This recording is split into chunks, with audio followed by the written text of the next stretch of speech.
Hey y'all, welcome to Art of the Budget. My name's Nicole, my pronouns are she and her, and I live in the Pacific Northwest on the traditional unceded territory of the various Coast Salish nations.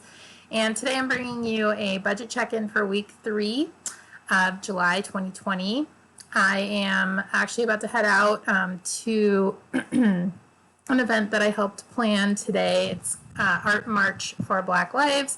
In my town, a lot of people, especially young activists, have been out every single day since George Floyd's death. And so I and some other people wanted to help kind of contribute by planning an event.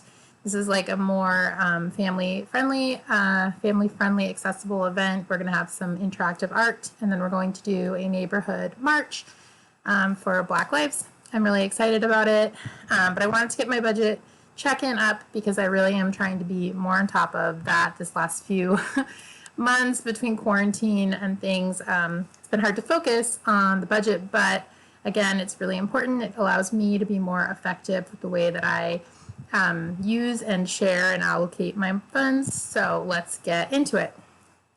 Okay, so see, I'm just going to scroll on down to groceries because the first transaction is, I don't know why I wrote groceries. It was Safeway and it was $60.84. About 15 of that was actually snacks for the march today.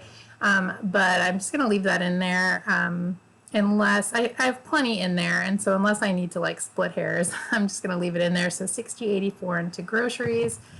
Let's see, is there anything else that goes in this area? Internet came out $79.95, and Nom Nom, I picked up some lunch one day.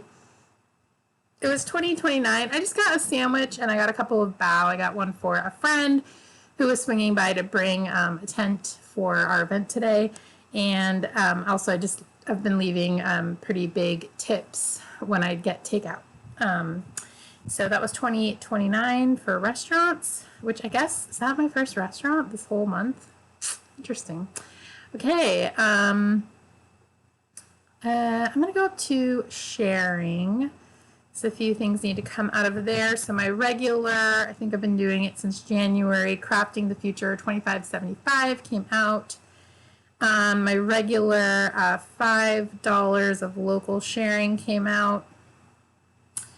And I also shared $33 with a young entrepreneur and artist that I've recently been introduced to that's opening a clay studio in Texas, and I did $33. So the little like weird change is now a lot of these platforms, they don't charge the person raising money, but they'll charge like for a tip or some kind of like processing fee.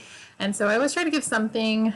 I'm sort of trying to adjust to that, but yeah, it does make this little different things. So I'm actually almost out from my monthly sharing, but I actually am trying really hard to spend down the stimulus sharing. I mean, I'm glad it's there because I've been able to share sort of more unexpectedly, but I'm going to take the 33 out of there. Let's see. Next on the list is go down to entertainment. So Hulu came out $6.55.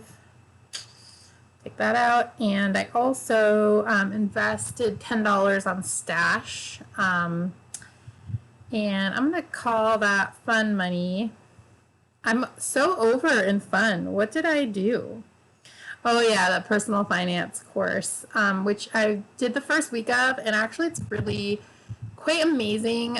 We're basically digging into like personal finance and how personal finance upholds white supremacy, which is something that I'm really interested in because on the one hand, I mean, if you've been watching my videos, you know I've really just started to sort of have any kind of vested interest in things like the stock market, and that's primarily for sort of future survival reasons, right?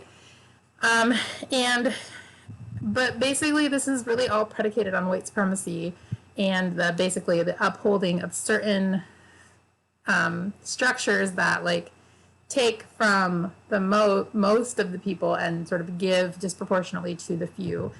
So I'm really interested in figuring out like what is between like opting out of the system and potentially not being able to survive or not even having access to the system or some variation of that.